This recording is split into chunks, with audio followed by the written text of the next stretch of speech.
ঈদ মোবারক। না না, রমজানের ঈদ মোবারক এখন দেই নাই, রোজার আরো বাকি আছে। তবে এটা ভিন্ন রকম আরেকটা ঈদ মোবারক। নিশ্চয় বুঝতে পারছেন যে আমরা কিন্তু পাল্টা কামড় দিব। তো দেরি করে নাই, 24 ঘন্টার মধ্যেই পাল্টা অ্যাকশন। এমনকি অভিযানটাকে বলা হচ্ছে যে শতাব্দীর সেরা অভিযান। কেন? টার্গেটটা কোনটা পড়ছে দেখেন। 24 ঘন্টা পর ব্রেকিং খবরটি পাওয়া গেল। যদি বিশ্বমূল্যরা আবারও একই ভুল করে, আমরা এর চেয়ে কঠিন জবাব দিতে প্রস্তুত। এই দেশটি সম্পর্কে আমার যেটুকু ধারণা, সেই ধারণাটি অবশেষে সফল হলো। এই জন্য মাত্র 24 ঘন্টা আমাকে অপেক্ষা করতে হয়েছে। কথায় আছে পাপ নাকি বাপকেও ছাড়ে না, কোনো না কোনোদিন সেই পাপের প্রায়শ্চিত্ত ভোগ করতে হয়। বাবা না করলে ছেলে করতে হয়, ছেলে না করলে নাতি পর্যন্ত করতে হয়। তো সেই কথা থেকে আজকে আমরা দেখতে পারলাম বাস্তব পাপী নিজেই পাপের জন্য প্রায়শ্চিত্ত ভোগ করছে। এমন একটি খবর দিয়েছেন প্রিয় সাংবাদিক ডক্টর কনক সারওয়ার। বাংলাদেশের 50 বছরের ইতিহাসে নজিরবিহীন ঘটনা ঘটতে যাচ্ছে মাননীয় প্রধান উপদেষ্টা প্রফেসর ডক্টর ইউনূসের নেতৃত্বে। বাংলাদেশের রাজনীতির, বিশেষ করে ভূ রাজনৈতিক হিসাব নিকাশ পাল্টে যাবে, এমন নজিরবিহীন ঘটনা ঘটতে যাচ্ছে। পুরো জাতি অপেক্ষায় অসাধারণ কিছু দেখার জন্য। ভারত উচিত শিক্ষা পাবে। কিভাবে মুখোমুখি হয়, যুদ্ধ হবে, আর এই মাঠ যার দখলে যাবে সেই নির্বাচনে জিতবে, এটা মাথায় রাখেন। মাঠ দখল চলবে এখন। চোরচার মুল্লুক তার। এই দেশের রাজনীতি হয়ে গেছে এরকম, যে যেমন তার সাথে তেমন, তেমনই হইতে হবে। সেই রাজনীতি আসতেছে ঈদের পরেই শুরু হবে আসল খেলা। জাতিসংঘ মহাসচিবের এই সফরে এক ঢিলে 3 পাখি মারা হলো। এক ঢিলে 2টা পাখি মারে, 3 পাখি মারা গেল। কিভাবে 3টা পাখি কিভাবে মারা? আসসালামু আলাইকুম দর্শক শ্রোতা, আশা করি সবাই ভালো আছেন। নতুন একটি ভিডিওতে সবাইকে স্বাগতম। বাংলাদেশ ভারত রাজনৈতিক প্রেক্ষাপট নিয়ে ভিডিওর শুরুতেই কিছু ভিডিওর অংশ বিশেষ দেখেছেন। মূলত আজকের এই ভিডিওটিতে সেই সকল ভিডিওর বিস্তারিত আলোচনা দেখতে পারবেন। ভিডিওর শুরুতেই যে সকল ভিডিও দেখেছেন তা থেকে আন্দাজ করতে পেরেছেন আজকের এই ভিডিওটি কতটুকু গুরুত্বপূর্ণ হতে চলেছে। অতএব চলুন না টেনে একটি লাইক দিয়ে সম্পূর্ণ ভিডিওটি দেখে আসি। আপনাকে বাপকেও ছাড়ে না, কোনো না কোনোদিন সেই পাপের প্রায়শ্চিত্ত ভোগ করতে হয়। বাবা না করলে ছেলে করতে হয়, ছেলে না করলে নাতি পর্যন্ত করতে হয়। তো সেই কথা থেকে আজকে আমরা দেখতে পারলাম বাস্তব পাপী নিজেই পাপের জন্য প্রায়শ্চিত্ত ভোগ করছে। এমন একটি খবর দিয়েছেন প্রিয় সাংবাদিক ডক্টর কনক সারওয়ার। কনক সারওয়ারের ফেসবুকে একটি ছবি পোস্ট করেছেন, সেটা হলো জাতির ভাগিনা শেখ হাসিনার ছেলে সজীব ওয়াজেদ জয়ের। যেই ছবিটির কারণে ফেসবুক লিখে জানিয়েছে যে পৃথিবীতে এর চাইতে বেশি কোনো ছবি ভাইরাল হয় নাই, যেই ছবিটি জয়ের ভাইরাল হয়েছে। যেই 7 মাস আগে সজীব ওয়াজেদ জয় হুঙ্কার দিয়েছিলেন দেশ এবং জাতিকে শিক্ষা দেওয়ার জন্য, আজকে সেই সজীব ওয়াজেদ জয় আমেরিকার একটি শপিং মলে একটি চেয়ারে বসে আছে। দেখলে মনে হচ্ছে যে একজন বৃদ্ধ মানুষ বসে আছে। প্রদর্শক ডক্টর কনক সারওয়ার তার ফেসবুকে কি লিখেছেন, লেখাটা আমি আপনাদের সামনে তুলে ধরছি, তারপর এই নিয়ে কথা বলবো। বাংলাদেশের জনগণের অন্যতম সম্পদ লুণ্ঠনকারী পলাতক হাসিনার পুত্র এখন নিঃসঙ্গ। আওয়ামী লীগের জন্য ছোট হয়ে আসা পৃথিবীটা নিজের ভবিষ্যৎ নিয়ে তার চেহারায় আছে উদ্গ্রীণতার ছাপ।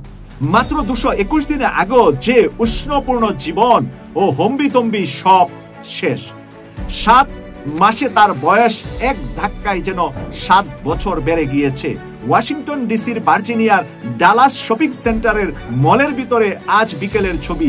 জাহিদ খান ছবিটা উঠিয়েছে। ছবিটা দেখে আপনাদের হয়তো চিনতে একটু সময়ই লেগেছে, কারণ ছবিটা এমনই একটা ছবি যেটা জয়ের 7 মাস আগে যখন মা ভারতে পালিয়ে গেলেন, তারপর সে একাধারে কয়েকদিন দেশে বিশৃঙ্খলা সৃষ্টি করার জন্য বড় বড় বুলি ছেড়েছে। প্রথম দিনই এক ধাক্কায় বলেছিল শেখ মুজিবের পরিবারের কেউ আর বাংলাদেশে রাজনীতি করবে না। তার একদিন পরে আবার সেই কথা পাল্টিয়ে তার মা পদত্যাগ করেননি, তার মা এখনো বাংলাদেশের প্রধানমন্ত্রী দাবি করেছিলেন। দর্শক, এইভাবে হুমকি দমকি 2 সপ্তাহ দেওয়ার পরে আর হদিস মিলছে না সজীব ওয়াজেদ জয়ের, কারণ তার মাথার উপরে আমেরিকার FBI এর তদন্ত চলছে। মিলিয়ন মিলিয়ন ডলার বাংলাদেশ থেকে আত্মসাৎ করে আমেরিকার বড় বড় ভার্জিনিয়া সহ বড় বড় ধনী মানুষদের এরিয়াতে তার বিলাসবহুল বাড়িগুলার হদিস পেয়েছে আমেরিকার FBI, যার কোনো ইনকাম নাই, কোনো চাকরি নাই, কোনো ধরনের কোনো কার্যক্রম নাই, ব্যবসা বাণিজ্য নাই। সে কি করে আমেরিকার ভার্জিনিয়ার মতো জায়গায়, ধনী এলাকায় এই বাড়িগুলা ক্রয় করে? কে বেশি চুরি করেছে, কে কম করেছে, এই নিয়ে তাদের ভিতরে এখন দ্বন্দ্ব শুরু হয়ে গিয়েছে। আর বাঁচার জন্য এখন একে অপরের নাম বলে দিচ্ছে। আমি করি নাই, আমার খালা করেছে। খালা বলছে আমি করি নাই, আমার বোনের মেয়ে করছে। এক বোন বলছে আমি করি নাই, আরেক বোন করেছে। এক খালাতো ভাই বলবে আমি করি নাই, আরেক খালাতো ভাই করছে। শেখ হাসিনার এক ছেলে এক মেয়ে, আর শেখ রেহানার 2 মেয়ে 1 ছেলে। এই 5 জন হলো শেখ মুজিবের সরাসরি ভবিষ্যৎ প্রজন্ম বা ভবিষ্যৎ বংশধর। 2 মেয়ের করে 5 নাইনাতকুর। এই 5 জনের ভিতরে আজকে যে খারাপ অবস্থান তৈরি হয়েছে, তাদের মারা বেঁচে থাকতে, এবং শেখ রেহানার স্বামীও বেঁচে আছে, তাদের মায়ের সামনে এই সন্তানদের এই খারাপ অবস্থা তারা দেখে দুঃখে দুঃখে তারা মরতে হবে। এই কারণে, কারণ তাদের হাত দিয়ে যে রক্ত ঝরেছে, তারা যে বাংলাদেশের আমাদের তরুণ কোমলমতি শিশু সন্তানদেরকে হত্যা করেছে, এর প্রতিদান তার স্রষ্টা থেকেই, আমরা নিয়তির কাছ থেকেই, আমরা আল্লাহর কাছ থেকেই এর শাস্তি কিন্তু এখন দেখা মাত্র শুরু করছে। প্রিয় দর্শক, এটা 7 মাসের দেখা শুরু। তাহলে আগামী 7 বছরে তাদের নাম, ইতিহাস পৃথিবীর মানুষের কাছে কতটুকু ঘৃণিত হতে পারে, কতটুকু মানুষ তাদেরকে ঘৃণা করবে, কতটুকু তাদেরকে প্রত্যাখ্যান করবে। তাদের দলের এমপি মন্ত্রীরা এখনই অস্বীকার করছে আমি করি নাই পাপ, আমি করি নাই দুর্নীতি, আমি বাধ্য হয়েছি হাসিনার কথায় এই কাজটি করতে। এখন সেনাবাহিনী, র্যাব, বিজিপি, পুলিশ, আনসার যাদেরকে তারা ব্যবহার করেছিল, প্রত্যেকে এখন তারা নিজের জীবনকে বাঁচানোর জন্য প্রত্যেকেই শেখ হাসিনা, শেখ রেহানা, তাদের ছেলে মেয়ের কথা বলে দিচ্ছে, এবং তারা বাধ্য করেছিল আমাদেরকে এই খারাপ কাজগুলা করতে। সেই কথা বলা কিন্তু শুরু করছে আন্তর্জাতিক অপরাধ ট্রাইব্যুনালের মাধ্যমে। বাংলাদেশের 50 বছরের ইতিহাসে নজিরবিহীন ঘটনা ঘটে যাচ্ছে মাননীয় প্রধান উপদেষ্টা প্রফেসর ডক্টর ইউনূসের নেতৃত্বে। একটা অঘটন ঘটবে, বাংলাদেশের রাজনীতির বিশেষ করে ভূ রাজনৈতিক হিসাব নিকাশ পাল্টে যাবে। দর্শক, আপনারা জানেন যে মাননীয় প্রধান উপদেষ্টা চীন সফরে যাবেন কিছুদিন পরেই। এই চীন সফরকে ঘিরে দক্ষিণ এশিয়ার রাজনীতিতে টান টান উত্তেজনা। বাংলাদেশের রাষ্ট্রপ্রধানদের চীন সফর নিয়ে অনেক অঘটন আছে। যেমন শেখ হাসিনা চীন সফরে গিয়েছেন, সর্বশেষ সুখকর হয়নি, নির্দিষ্ট সময়ের আগেই তাকে চলে আসতে হয়েছে। খালেদা জিয়া চীন সফরে গিয়েছিলেন, তখন ভারত বাংলাদেশের জেএমবির মাধ্যমে 63 জেলায় বোমা হামলা করিয়েছিলেন। খালেদা জিয়াও কিন্তু দ্রুত চলে আসতে হয়েছিল তাকে। এর মানে বাংলাদেশের রাষ্ট্রপ্রধানরা যদি চীন সফরে যায়, তখন ভারত বাংলাদেশের ষড়যন্ত্র করে, ভারতের কান্নাকাটি শুরু করবে। এটা ভারতের জন্য কঠিন বার্তা। এখন সেই বিএনপি কিংবা হাসিনা, তাদের সময় হচ্ছে এই অবস্থা যে খালেদা জিয়া চীন সফরে গেলে বাংলাদেশকে অস্থিতিশীল করার জন্য ভারত জেএমবির মাধ্যমে 63 জেলায় বোমা হামলা করে। আর এখন ডক্টর ইউনূস, যাকে ভারত সহ্যই করতে পারে না, মানে ওই জামাত ইসলামী ক্ষমতা আসলে যেরকম ডক্টর ইউনূসকে ওইরকমই মনে করে, যে ভারত শত্রু মনে করে, তিনি এখন চীন সফর যাচ্ছেন তো যাচ্ছেনই। চীনের পক্ষ থেকে বলা হচ্ছে বাংলাদেশের 50 বছরের ইতিহাসে চীনের সাথে বাংলাদেশের সম্পর্ক 50 বছরের, এটা 54 বছরের নয়, কারণ চীন তো শুরু থেকে স্বীকৃতি দেয়নি। 50 বছরের ইতিহাসে সবচাইতে গুরুত্বপূর্ণ সফর। এই জন্য আমরা বলবো যে যা ঘটতে যাচ্ছে এই সফরে, চীনই বলছে যে 50 বছরের ইতিহাসে সবচাইতে গুরুত্বপূর্ণ দ্বিপাক্ষিক সফর, এমন নজিরবিহীন ঘটনা ঘটতে যাচ্ছে। পুরো জাতি অপেক্ষায় অসাধারণ কিছু দেখার জন্য। ভারত কঠিন শিক্ষা পাবে, ভারত উচিত শিক্ষা পাবে। এই ঘটনাগুলো খুব শীঘ্রই ঘটতে যাচ্ছে। দর্শক, আমরা সেই অপেক্ষায় আছি এবং আমরা সেই দৃশ্য দেখতে পাবো। দর্শক, বাংলাদেশ চীন সম্পর্ক নতুন উচ্চতায় নিতে চায় সরকার। 26 মার্চ চীন যাচ্ছেন প্রধান উপদেষ্টার খবর। এই খবরটার মধ্যেই লোকায়িত আছে যে কত বড় ঘটনা ঘটতে যাচ্ছে, আর এটা হচ্ছে 50 বছরের মধ্যে সবচাইতে গুরুত্বপূর্ণ সফর হিসেবে আখ্যায়িত করা হচ্ছে। অতএব খেলা হবে। এবং তার আগে জামাত ইসলামীকে খুব কাছে টেনে নিয়েছে চীন।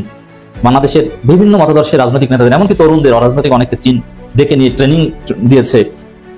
এর মানে বাংলাদেশের রাজনীতি, গতি, প্রকৃতি, হিসাব নিকাশ, ভূ রাজনীতি অনেক কিছু পাল্টে যাবে। এবার ভারতের প্রভুত্ব বাংলাদেশে খতম। ডক্টর ইউনূসই বাংলাদেশকে দক্ষিণ কোরিয়া, তাইওয়ান বানিয়ে দিয়ে যাবেন। তিনি চলে যাবেন এত সহজে, বিষয়টা এত সহজ নয়। নজিরবিহীন ঘটনার অপেক্ষায় বাংলাদেশ, পুরো জাতি বাংলাদেশের দিকে তাকিয়ে আছে, পুরো বিশ্ব তাকিয়ে আছে যে চীন সফরে, প্রধান উপদেষ্টার চীন সফরে কি ঘটে।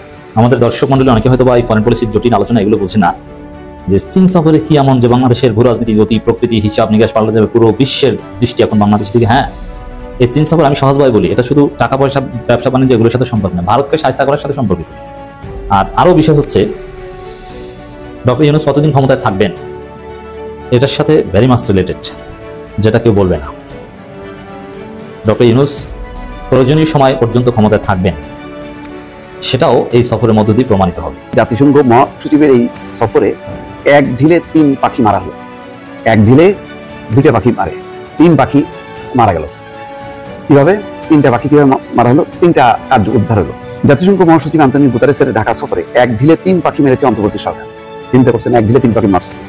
প্রথমত, বাংলাদেশ একটি অস্থিতিশীল দেশ বা সংখ্যালঘু নির্যাতনকে কেন্দ্র করে দেশের ভেতরে এবং বাইরে যে অপপ্রচার চলমান, সেটির যে ভিত্তি নেই, জাতিসংঘের মহাসচিব সচক্ষে দেখে গেলেন। অর্থাৎ বাংলাদেশ অস্থিতিশীল না, বাংলাদেশের যে সংখ্যালঘু নির্যাতন এমন অবস্থা না যেটা একেবারে মানে বসবাসের অনুপযোগী, তো সেটা তিনি দেখে গেলেন। দ্বিতীয়ত, বাংলাদেশে যে সংস্কার কার্যক্রম নিয়ে আলোচনা চলছে সেটির প্রতি আন্তর্জাতিক সমর্থনের বিষয়ে উল্লেখ করেছেন আন্তোনিও গুতেরেস।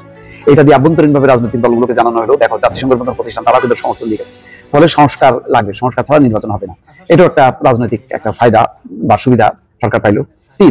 3 নম্বরটা হচ্ছে, বিভিন্ন বৈশ্বিক সংকটের কারণে কিছুটা আড়ালে চলে গিয়েছিল রোহিঙ্গা সমস্যা, এবং এই সফরের মাধ্যমে সেটিকে আবার কিছুটা হলেও বিশ্বকে মনে করিয়ে দেওয়া হবে যে এই ইউক্রেন যুদ্ধ, গাজা যুদ্ধের কারণে রোহিঙ্গা সংকটটা আড়ালে চলে গেছে। তারপরে রাখাইনে যে যুদ্ধ, সেই যুদ্ধের ফলে আরো রোহিঙ্গার অনুপ্রবেশের যে সংকট, সেই সংকটটা আড়ালে চলে গেছিল। মহাসচিব আসার ফলে সমস্ত আন্তর্জাতিক গণমাধ্যমের দৃষ্টিটা পড়লো যে এটা আড়ালে যাওয়ার মতো বিষয় না, বরং মহাসচিব একেবারে সেই রোহিঙ্গা ক্যাম্পে আশ্রয় শিবিরে যে তাদের সঙ্গে ইফতার করার মধ্যে দিয়ে আবার স্মরণ করে দিল বিশ্বকে যে বাংলাদেশ রোহিঙ্গাদেরকে আশ্রয় দিয়েছে এবং এটা লম্বা সময় ধরে সংকট বাড়ছে, তাদের প্রত্যাবাসন দরকার এবং মিয়ানমারে যে গৃহযুদ্ধ চলছে সেটা থামানো দরকার। এই বিষয়টা সামনে চলে আসলো। তা ঠিকই, এক ঢিলে 3 পাখি। প্রথম কথা হলো যে এক ধরনের স্বীকৃতি যে জাতিসংঘের মহাসচিব বাংলাদেশ সফর করে গেল, তাহলে কোথায় বাংলাদেশ একটা বিশৃঙ্খল, কোথায় মানে সংখ্যালঘু নির্যাতন, এটা সঠিক না। 2 নম্বর হলো যে সংস্কার কার্যক্রমের প্রতি যে সংস্কার নিয়ে একটা অস্বস্তি তৈরি হয়েছে রাজনৈতিক দলগুলো, সবাই নির্বাচনের রোডম্যাপ বলছে, আর সরকার বলছে যে না, সংস্কারের ব্যাপারে ঐক্যমত হতে হবে তারপরে নির্বাচন। তো সেটা একটা সমর্থন পাওয়া গেল যে না, আন্তর্জাতিক সম্প্রদায়ও, এর আগে ইউরোপ তারাও সমর্থন দিয়েছে, এখন জাতিসংঘ দিল, ফলে এটা গুরুত্বপূর্ণ, এটাকে অস্বীকার করা যাবে না। এই নিয়ে বিএনপির মধ্যে এক ধরনের অস্বস্তি তৈরি হয়েছে যে 7টা রাজনৈতিক দল নিয়ে ইন্টারকন্টিনেন্টাল যে বৈঠক, সেই বৈঠকের জন্য বিএনপি আসলে প্রস্তুত ছিল না, বরং তারা আলাদাভাবে কথা বলতে চেয়েছিল এবং বলতে চেয়েছিল যে বাংলাদেশে একটা নির্বাচিত সরকার দরকার, সেই কথাটি কিন্তু সেইভাবে বলা যায়নি, কারণ অন্যান্য রাজনৈতিক দলের কাছে সংস্কারের বিষয়টি মুখ্য ছিল। ফলে সব মিলিয়ে এখানে একটা সরকারের একটা মানে মোটামুটি প্লাস পয়েন্ট বলা যায়। যে সফরের বিষয়ে জানতে চাইলে পররাষ্ট্রমন্ত্রী একজন জ্যেষ্ঠ কর্মকর্তা বলছেন যে এই সফরের মাধ্যমে অন্তর্বর্তী সরকারের প্রতি আন্তর্জাতিক সমর্থন যে অব্যাহত আছে সেই বার্তা দিয়ে গেলেন জাতিসংঘের মহাসচিব। অর্থাৎ ডক্টর ইউনূসের সরকারের প্রতি যে একটা আন্তর্জাতিক সম্প্রদায়ের সমর্থন আছে জাতিসংঘের মহাসচিব এই সফরের মধ্য দিয়ে সেটাও আবার প্রমাণ হলো। দর্শক, দেরিতে হলো দল গুছাচ্ছে বিএনপি, এবং নতুন চমক আছে ওনাদের 3 জন মহাসচিব। 3 জন, এই 3 জন মহাসচিব কারা কারা? একটা হলো সাংগঠনিক মহাসচিব, আরেকজন আন্তর্জাতিক মহাসচিব, আরেকজন ওই যে প্রশাসনিক মহাসচিব। একজন আন্তর্জাতিক দিকটা দেখবে, যেমন চীন, ভারত, পাকিস্তান, আমেরিকা, এইসব সামলাবে। আরেকজন প্রশাসনের ব্যাপারগুলো দেখবে, আরেকজন দলকে দেখবে, সংগঠনকে কিভাবে গুছায় রাখতে হয়, কেউ যেন বিপথে না যায় সেই দিকটা দেখবে। এরকম হয় না সাধারণত, কারণ মহাসচিব তো একজনই হয়, যেহেতু মহা কথাটা সাথে আছে।